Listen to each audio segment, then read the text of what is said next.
This podcast is brought to you by Craft Beer and Brewing Magazine for those that love to make and drink great beer. Learn more online or subscribe at beerandbrewing.com or find us on social media at Craft Beer Brew.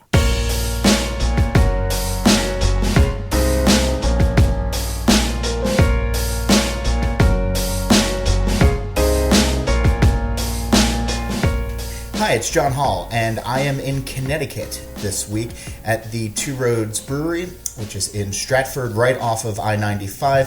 If you're driving from New York up to Boston, you'll see a billboard that if as a beer lover, it will pop out to you because it instructs you to exit at exit 31, turn left, and you'll find a brewery. It is the best pit stop that you can make in between those two great cities. And I'm fortunate enough to be joined by Phil Markowski, who is the brewmaster here at Two Roads, a longtime brewing professional. He has been responsible for a lot of the beers that younger brewers, not to put an age on you, Phil, but younger brewers will cite as an inspiration for them.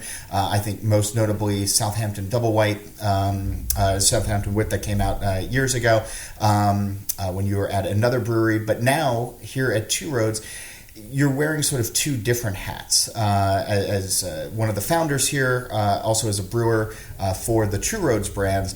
And then also, this is a contract facility, so you're working with other brewers as well who contract out with you guys, and you're making some beer for other folks these days. And so I want to get into all of that, but first, thanks for sitting down. I appreciate it. Thank you, John. Thanks for being here and allowing me to do this. So. Yeah, so we're in a conference room, and this is a there's no beating around the bush. This is an old building. It is. So we're going to be hearing people upstairs. We're going to be hearing the creaks of the walls. But the cool thing is about this brewery, and having visited here several times, is you really sort of brought this. It was a helicopter parts factory, right? Actually, they made machinery for bending and forming, stamping metals. Okay. So anything from, say, clothing snaps to Levi jeans snaps. They made machinery that made those things, and actually sold quite a bit to the automotive industry, is probably the helicopter industry as well. But Stratford is certainly known for Sikorsky Aircraft, home of now military's prime helicopters. So it's still a manufacturing town, but not obviously, not as it once was. And that was something that we really wanted to do as part of our business plan, was to resurrect one of these and repurpose one of these abandoned factory buildings, which unfortunately there are quite a few around the Northeast and especially this part of Connecticut. So yeah. So our building is from 1911. And it's a solid building, though. I mean, it's one of those things where when you walk into some new construction and new breweries there, it sort of feels a little cookie cutter. It feels sort of the same. Or it's just a corrugated metal building that folks have put up. Do you think that there's something... How much does location play into the beers that you make? The location of the... Like where we are, like just like the nature of the building. Like, do you draw inspiration from the physical location, or does inspiration come just from years of being a brewer? Well, inspiration comes from many places. Certainly, some of our beer names have been derived from the factory and products that they once made, and just sort of the whole aura of a manufacturing facility, at least a former manufacturing facility, which is now again a manufacturing facility. So the inspirations are many. From the town, we've gotten great support from people, and haven't really tailored the beers that we made as a result of the local population, but are cognizant of the fact that many people who come here on a regular basis were not familiar with craft beer before we arrived here. And the fact that they were lined up to come in opening day is just testament to how supportive the local community has been. And to me, that's frankly one of the most inspirational things that I can hear on a daily basis, is hearing someone say that, hey, I used to drink mainstream American beer, and now I can't, because I've discovered that beer can have more flavor and character than I ever imagined, and that more than anything else makes my day and inspires me to continue. There's an interesting story in the Craft Beer and Brewing magazine, our brewing industry guide. I have a profile of Two Roads that I wrote that's in our latest issue right now, and I was talking to Brad Hiddle, one of the other co-founders of the brewery as well, and he told sort of an interesting story about how you all came to work together. And it had to do with something that we're actually seeing these days of Pabst, when Brad was there, working with or finding partnerships with other breweries for distribution, for manufacturing, not necessarily taking an ownership stake, but sort of working on the distribution chain, some marketing stuff. We've seen that in recent years with Vermont Hard Cider. We've seen it with New Holland. But when you were at Southampton, that's one of the first times that they did this, and the idea was to put together to find a place for you to do contract brewing, and going from a smaller system to where you could scale it up. And I wonder if you can pick up the story from there. Sure. When I was at Southampton, it was a small facility in one of the most expensive areas in the world, not just the U.S., but the world, to purchase real estate. Expansion of the existing brewery was not an option. How big was that brew house? That was a 15-barrel brew house. Okay. And, again, it was right in Southampton Village, so it just exorbitantly expensive area for real estate. So we knew if we wanted to market those brands on a larger scale, we'd have to go contract somewhere else. So we had existing relationship with some contract brewers, and then when we aligned with Pabst on a marketing and distribution venture, we realized we needed to produce at yet a larger facility. And there's several options here in the Northeast where you can contract brew at existing facilities, but in reality, these were breweries that were set up to produce one type of beer. Just kind of your typical American lager. And it was frustrating to try and replicate craft style beers there, to dry hop in these facilities. They weren't set up for it. The tanks weren't of the right geometry to do it. So really from at every turn, there was frustration in trying to replicate a craft style beer. So from that experience, and then when Pabst dissolved or was purchased, Brad did not want to work any more with them. They didn't want anything to do with a sort of a nascent craft wing. Mm-hmm. And so we resurrected a 20-odd-year-old business plan, because I had known Brad and Clem Polani, who's our VP of Sales and Marketing. I've known them for over 20 years, and we've worked together here and there over the years on things where I was hired as a consultant. So we knew each other.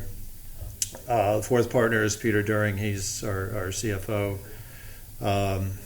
I don't have any claims to being a business person. I'm the odd man out. I'm the only one of the partners without an MBA. But some might argue, though, that you're sort of necessary to the brewery plan. I think that I have a place here. So we realized there was a business opportunity here as well. That there were other craft breweries, certainly like myself, who had been frustrated by the lack of a place that was, first of all, sized properly or sized appropriately for craft style beer, but also had the facility to replicate craft beers.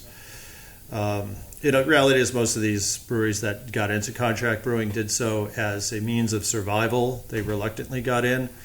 So customer service, fair to say, it was generally lacking. Right. The breweries saying, you need us more than we need you. That was the attitude. So there wasn't a whole lot of ability to communicate, to get details about how your beer was progressing during the process.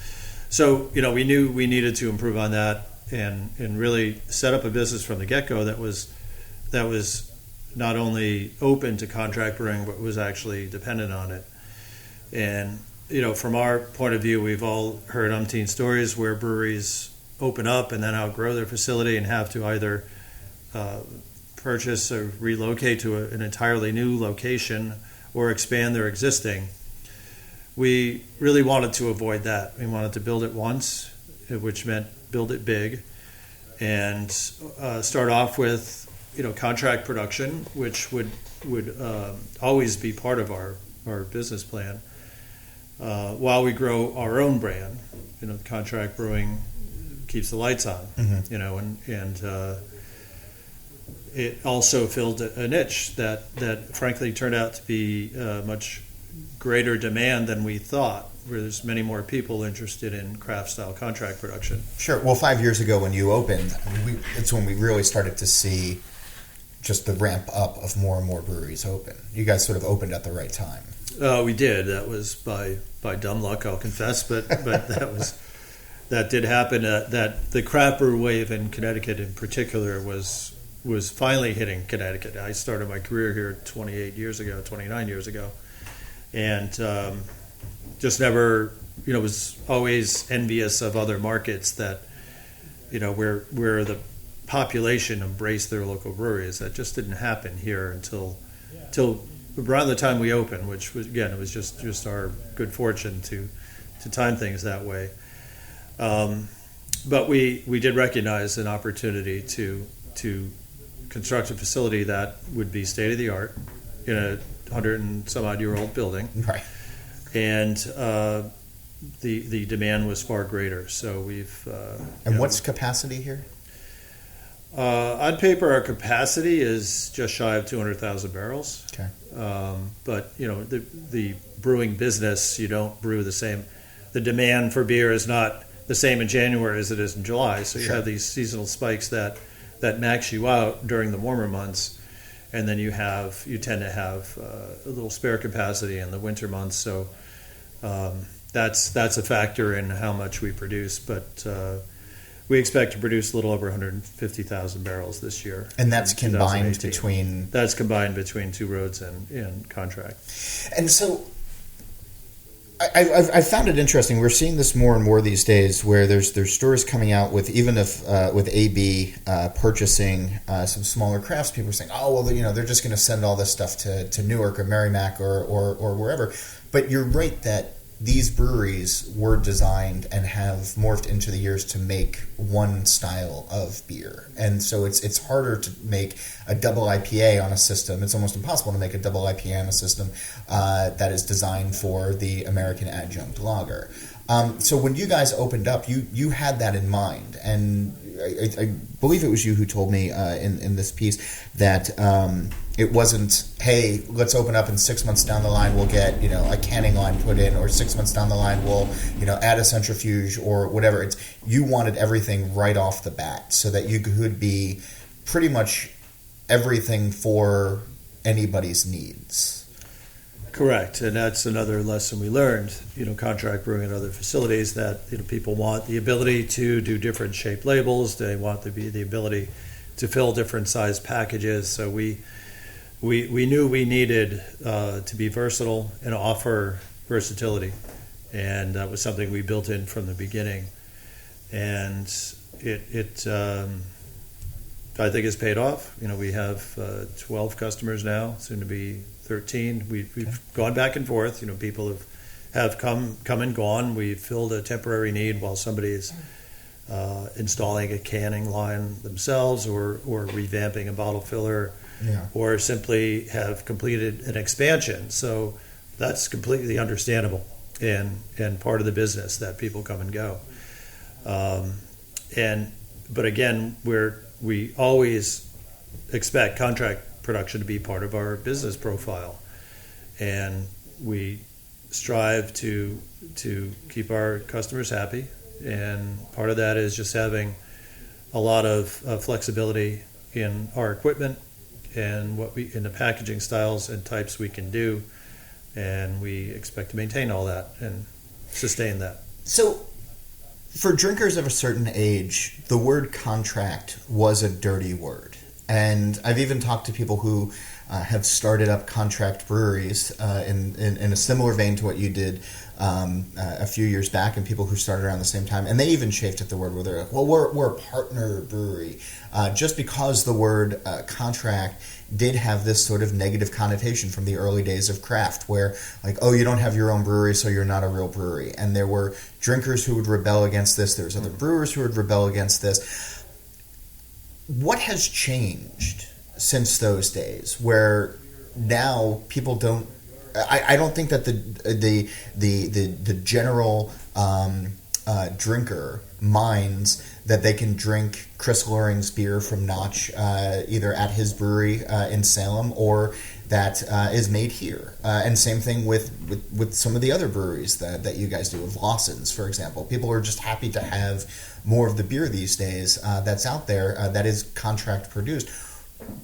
But for somebody who is making this beer and talking with these brewers and sitting with consumers, what do you see that brought on this change in people's mind? Well, I think there's a couple of factors in what has resulted in the stigma associated with contract brewing being somewhat dissolved or worn down. And I think there's a certain point where people realize it matters how does the beer taste, what's in the bottle, what's in the can, versus where is it made, how is it made, is it is all of this politically correct or not? Yeah. Kind of ends up not being sustainable in the end. It's more about how does it taste and what is the beer like truly. That's factor one. I think that the advent of the so-called gypsy brewer may have had a role in this as well, where it to some became cool to not have a brewery and to wander around and brew, to brew at other facilities and just sort of you have fun, do that, travel, not have your own brewery to call home has had been an advantage to some people. And I think that the popularity of the beers produced by so-called gypsy brewers have helped erode the idea that if you don't have your own brewery, then you're not a real brewer. And that I think has played a role, but I think it's in a ways just sort of the maturity, the industry and the drinker, frankly, maturing and saying, hey, what matters most is what's in the glass. So what is in the glass, aside from the contract partners that you have here and the beers that you're making for other folks? There is a Two Roads branded beer, Two Roads line of beer, everything from a really great Pilsner that I'm an unabashed fan of, to hoppier ales, to a lot of Saisons and Hefeweizens and Lambics. And you're the driving force behind these beers. When you were putting together the plan for the beers that you wanted to make under the Two Roads brand, so you as the brewer in the driver's seat, after a career in beer where you focused on so many different styles, you wrote a book on farmhouse ales that is a go-to for people who enjoy the style. What were you excited about making? Like what everybody has to launch with an IPA, right? And everybody has to have hoppier beers these days. But you could really start to experiment with your core lineup and the beers that you put out, especially in a state-of-the-art facility like this. So as you were putting your plan together in your mind for the beers, where was your mind? What direction were you headed in? Well, we are not unlike any other craft brewery. The IPAs are bread and butter. That's just the way it is. That's and so much of it's consumer driven. You're in a business of brewing beer, and it'd be wise to give the consumer what they're looking for. At the same time, I think you offer products that are can set you apart or present an opportunity for the more adventurous consumer to explore other styles and realize that there is a world beyond IPA. But IPAs are our main brands, no mistake about it. I do expect that the craft brewing industry will evolve further, will continue to evolve, and IPAs will certainly never go away. But I think that people will want and have already started to explore other styles. So we felt as a group when we opened that it would be wise to open with 2 IPAs. Mm-hmm. So Road to Ruin, which is a double IPA, was one of our first products, as well as Honey Spot Road, which is a white IPA.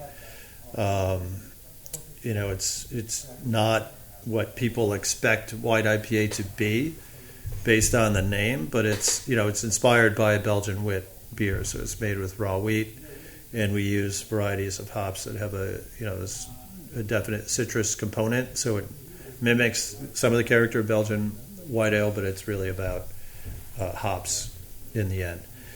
But we also felt lagers were certainly underrepresented in craft. And this is 5 years ago. This is 6 years ago now. 6 years ago, sorry, yeah. And we felt strongly that a Pilsner would be the style to open with because it's hop forward, like an IPA, only it's a lager, and it's got that flavor profile. If you can imagine 150 years ago when Pilsners first came on the scene, how they revolutionized beer. I mean, it was a high-tech beer. It was the advent of the industrial age. So a lot of factors played into it. But when you really get down to it, it's that crisp flavor profile of a well-made Pilsner. You can drink, one after the other. That is a large part of its worldwide success. So I think it's only a matter of time that lagers really, that craft brewing shifts more in the lager direction, definitely not entirely away from IPAs by any means, but lagers are still, I think, underrepresented, and 5 years, 10 years from now, we're going to see more lagers in the craft segment. So we felt it was important to have a lager entry, and Pilsner made the most sense to us. And then the fourth brand that we opened with initially was Workers' Comp.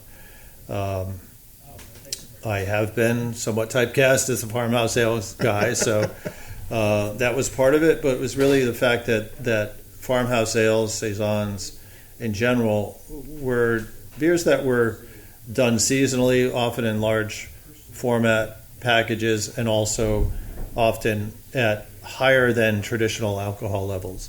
So we wanted to do something that was available year-round in that vein, and then something that was more moderate in alcohol content, closer to the tradition. Now, not a lot of us having researched the topic, I can tell you there's not tons of historical documentation on farmhouse ales, how they were brewed way back when. And I think a large part of that is because they were brewed on farms for their own consumption. Sure. But, you think about it, in that age, people drank beer, people of all ages drank beer pretty much all day long because it was not safe to drink the water. So in order for people to function, you got to figure the beers were maybe 2 to 3% at best. Yeah. So we're not quite matching that level because that's not really considered, proper strength for beer. So we arrived at a 4.8% alcohol for our Workers' Comp, and felt that was a niche product that would get people interested. It was available year round, but be something that would draw people to try something different that was hopefully pleasant tasting and something they'd go back for. You could, if you wanted to, though, make a 2% farmhouse. We could. Okay. I mean, if we're going to see the evolution and more people come into to the drinking fold, can you see a world where the 2% would actually be something that people would go for? Is that even something that you as a brewer would be happy to make? It definitely would be happy to make a 2% beer. People tend to think that big, bombastic beers like barrel-aged Russian Imperial Stouts are more difficult to make. They're in fact not. They in fact tend to be easier to make than a lager that is 4% or 4.5%. And so a 2% beer would be a real challenge. And without going into much detail, I can say that we have something similar planned for our new facility, Area 2, which is currently under construction. I can see steel beams being lowered in place as we speak here out the window. So we're building a specialty brewing facility. It's going to emphasize wood-aged brands, but we're going to have things of all manner of stripe that we wouldn't feel comfortable brewing in this facility here because of different yeasts and microbes that are used. So hence a separate facility where we'll be doing a wide range of things. Well, I want to talk about Area 2 in just a minute, but I think you bring up an interesting point, because I remember the first time when I was a young drinker, and I'm sure that there's homebrewers who are listening to this who were nodding along as you were saying it's harder to make a lager in some cases to 4% as opposed to big, thick, boozy Russian Imperial Stout. But I remember the first time that I heard that, and I was like, how can that be? Can you sort of just give us a little bit of background as to why it would be easier to make one of those as opposed to a lager? Well, or another style, for example, or a softer, more delicate style, maybe. Kind of the often said, presented analogy is brewing a Russian Imperial Stout. You've got a parka and 3 layers on, and brewing a lighter lager beer, you're standing there in a Speedo. There's less to hide behind is basically the what it comes down to. So any flaw, anything out of place is really going to show in a very light, delicate tasting beer. And when you've got lots of malt, lots of alcohol and wood and booze character and hops in a barley wine or a Russian Imperial Stout that's barrel aged, there's a lot going on. So a little flaw, a little mistake, if you will, in the process isn't going to be evident. And not that I don't appreciate those beers. I appreciate beers of all across the spectrum. So, speaking for myself, I can say these days I actually get a lot more excited about a 3% beer than I do about a 12% beer, simply because there aren't many out there, and I know how difficult it is to make that. And, I like the taste of beer, I like drinking beer, and I like to drink more than one. So when the alcohol content is low and moderate and you still have plenty of flavor and character, that's the beer for me.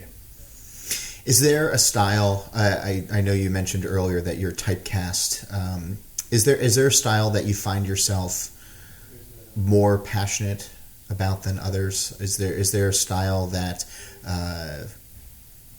captures you as a brewer in a way that others don't? I can't single out one particular style of beer. It's like picking your favorite kid. It's partly that, and I like the challenge of brewing any kind of beer that we produce here. But I don't necessarily gravitate toward, those styles of beer. I enjoy drinking every style, or making every style. Don't necessarily enjoy drinking every style all the time. There's certain beers for every day, and there's some for special occasions, and that's to me what's great about this industry. In a 3-decade brewing career, you just mentioned the challenge of brewing a style. Was there a beer style that you found vexing at some point, that took you longer than others to master, to perfect to your own liking? Is there sort of not a white whale, but a nemesis beer as a brewer that you've come across? Well, first, just to back off, I wanted to clarify something. I think it's a mistake to think you've ever mastered any style of beer. Okay. As a brewer, I think that's a big mistake. It should always be, at least speaking for myself, I'm always striving to improve a product, the process, the just everything, the longevity. There's always something to improve. So to feel that you've nailed it with one style or another, I think is a mistake for any brewer to consider that. But to get to your question, I am still at times just so impressed with German lagers, and say, how do they do it? What's the secret?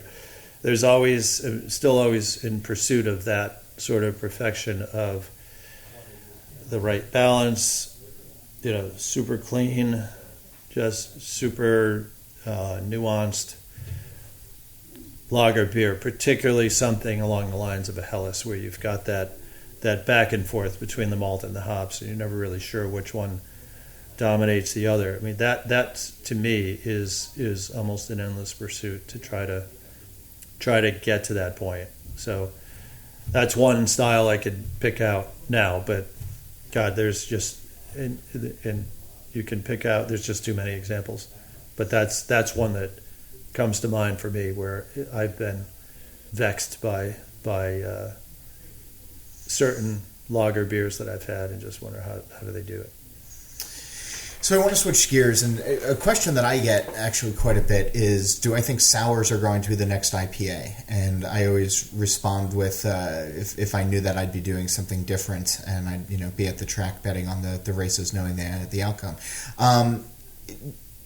In talking with you and Brad for the story in our brewing industry guide, there is no IRI data. There is no real statistical data that sours are money makers or the next big thing. They're exciting for a lot of folks, and it's something that a certain niche of the beer drinking community gravitate towards. And they can certainly be exciting to make, and certainly there's some wonderful flavors.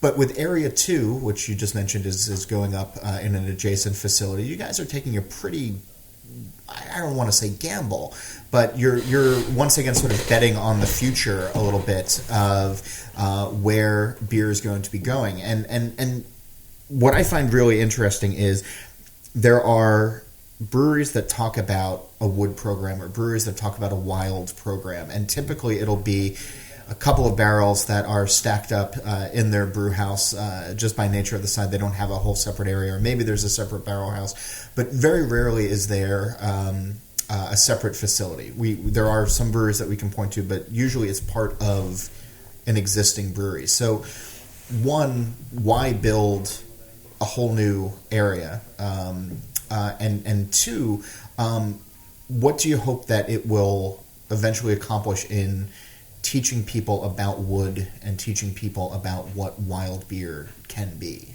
And I know it's an involved question, but I'm curious as to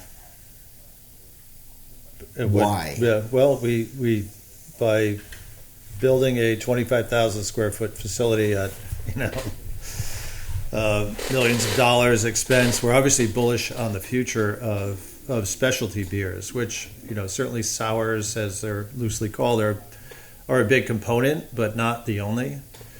A separate facility is, in our case, I would like to point out that we've been doing this all along. Before we brewed our first drop here, we were already experimenting with wild yeast caught on the site, on the property here, with the help of a couple local professors. So we were doing this, it was always part of our plan to do some innovative, offbeat specialty beers, but we also are not going to take the kind of risk of infecting the main facility. Not only are we brewing products for ourselves, but we have 12 or soon to be 13 other customers, and that's a responsibility we don't take lightly.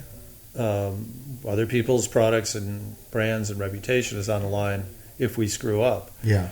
And so putting a separate facility in was the only way we would do this on a large scale. Now we've had small batch releases, and I'm talking like maybe 1,000 bottles we'd release of certain barrel-aged sour beers. So we want to do this on a larger scale. So the separate facility was a must in our opinion, in our assessment. As far as sours becoming the next IPA, I think that's kind of that's a headline-grabbing statement, right. But in reality, no, I don't think so. But people are still not aware of the possibilities in brewing, that how many different flavors you can get out of it and still call it beer, something you can still classify as beer. And a facility such as Area 2 is in many ways going to be more like a winery than a brewery, because it's going to be, certain batches will be years in the making. There'll be products that people can buy a bottle of and lay down for years and still have it be good whenever they choose to open it. And in some cases, depending on your perspective, they might even be better after 5 years or 10 years or 2 years or 1 year, whatever the case may be. So it'll be a place that emphasizes the fact that beer can continue to surprise in what it can be, and it's not going to be all sour beers. They're going to be beers aged in different barrels. It's going to be beers made from wild yeast that are unique to our brewery and our site. So it'll be a large mix of things. But again, the continual point that will drive home is that there's hopefully truly endless possibilities for beer. Beer can be all sorts of different things you never imagined. And language matters, and I fell into the trap as well of just, you can't classify everything as sour. It's sort of an easy way of describing things, but how do you talk about the beers that you've made that fall into, I guess, a wild category, or fall into some of the things that you just described, things that are aged in wood, things that beers that are with fruit added, with not sour doesn't actually help us understand what these products are. So how do you approach these beers? Well, again, we haven't opened yet, but we intend to incorporate education as part of the experience for someone to come over to Area 2. And yes, the terms sour and wild, for that matter, I think are terms of convenience. They maybe loosely describe the type of beer we're producing, but in some cases, there are now gozes, which we have a tanker truck series that is becoming more and more popular with each release, that incorporate souring technique, but a kettle souring technique, so it's quicker. It doesn't yield the complexity of something that sours in a barrel for years, which we really want to do with Area 2 and Two Roads combined, cover what we feel is full gamut of beer flavors and possibilities. So the barrel-aged beers and the wildness to it those are appropriate terms, because as a brewer, just as we do with regular beers that we produce, you really kind of you set up the conditions, but you really kind of surrender control to microorganisms such as yeast and other bacteria. And on the scale where you've got a batch of beer divided up into a bunch of different barrels, really every barrel is different. It takes on a life of its own based on the flora that's in it, based on your treatment, and based on conditions that you can't explain. So that to me is the fun aspect of those types of beers, that they, just like vintages of wine, there's a variability from year to year, from batch to batch, that is embraced rather than looked down upon. Here at Two Roads, we strive to make the batches the same, batch to batch, and that's the expectation for most beer produced in the world. But then this is this other kind of untethered realm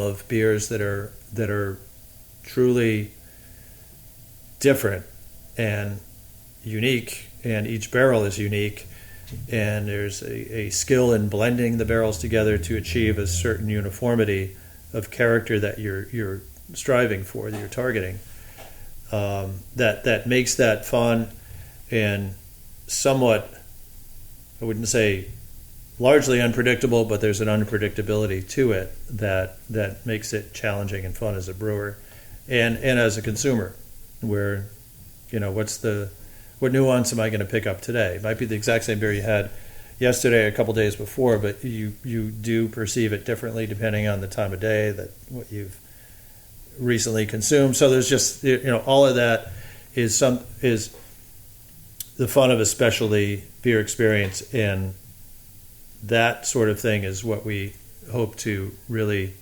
present and have people experience at Area 2, where they're going to realize that beer is has endless possibilities. But it seems like it does take more than just saying, oh, this is a hop forward IPA or citrus forward IPA, or this is a Hefeweizen with banana and clove, where people it's sort of immediately identifiable for people, where you can use simple words as to what you're getting from those types of beer experiences. The type of beers that you're talking about that will be coming out of Area 2, and so many other of these beers that are being made by other breweries across the country. There's sour and wild are easy words, but they don't explain a lot. How can you as a brewer articulate some of these things? Have you started thinking about that? How can somebody leave with a better understanding? Because we all sort of need a push towards what it is that we're having, especially for the first time or the fifth time or the 100th time as we're all evolving with our own palates. How do you push people towards experiencing these beers as aside from just a generic catch-all term? Well, I think we would plan to give people some basic tools and basic understanding of what went into producing the beer. And you can give someone a novella of information on a particular beer, but it all comes down to tasting it and deciding if they like it. Mm-hmm. And that's so I expected that facility sampling is going to be a big part of the experience. Just tasting different flavors, not necessarily wanting more of any given one, or let alone wanting a pint glass of it, but just experiencing the different nuances and possibilities, and hopefully finding something that they really like and want to drink, repeatedly. But it's going to be a sampling type of environment. We're going to have a lot of variations. Education could be the exact same beer goes in this type of barrel, the exact same beer went in this type of barrel. Can you find the difference? Do you like the difference? Do you notice it? That's the kind of thing that we expect to do as an educational tool. But ultimately, the individual has to decide whether they like it or not, and time will tell. But we're obviously bullish on it, and judging from response that we've gotten from the renderings and the plans and the announcement that we're doing, it has been a great encouragement. Validation is a strong word, but it's I think validation will come once proof is in the pudding, as they say. Well, the Area 2 should be opening up hopefully by the end of 2018, maybe early into 2019 or thereabouts. People can come by and stop by Two Roads to see the progress, have a pint, and then at some point, hopefully in the next year or so, we'll be able to walk across the parking lot over to the new facility. Well, we truly are optimistic. By the end of 2018, we'll have the tasting room open over there, and have we already have been brewing the long-term products that we're going to open with. We've got some of these take 18 months or so. So we've had we've been producing quietly behind the scenes some of these brands, and certainly been doing a lot of product development on brands that we plan to open with. So as long as the facility is ready, we'll be ready with the beer. Well, we will stay tuned for that, as it were. Phil Markowski of Two Roads, thanks so much for sitting down and schooling me on language and a few other things. I have to think about these things a little bit more, as I think we all do. You can find Phil's beers in a variety of states up and down the East Coast, as well as in Colorado, if you live out there, and you can check them out online. I encourage you to drink the beers. If you have questions for me about this podcast, guests you'd like to hear, please email me at johnholl, JOHNHOLL, at beerandbrewing.com, or you can join the conversation on Twitter at John_Hall. Phil, thanks again for having us here and for sharing your knowledge, and we will be back next week with an all-new episode. It's my pleasure. Thank you, John. Thanks. Cheers.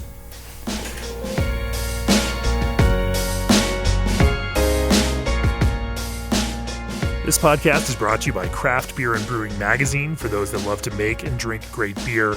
Learn more online or subscribe at beerandbrewing.com or find us on social media at Craft Beer Brew.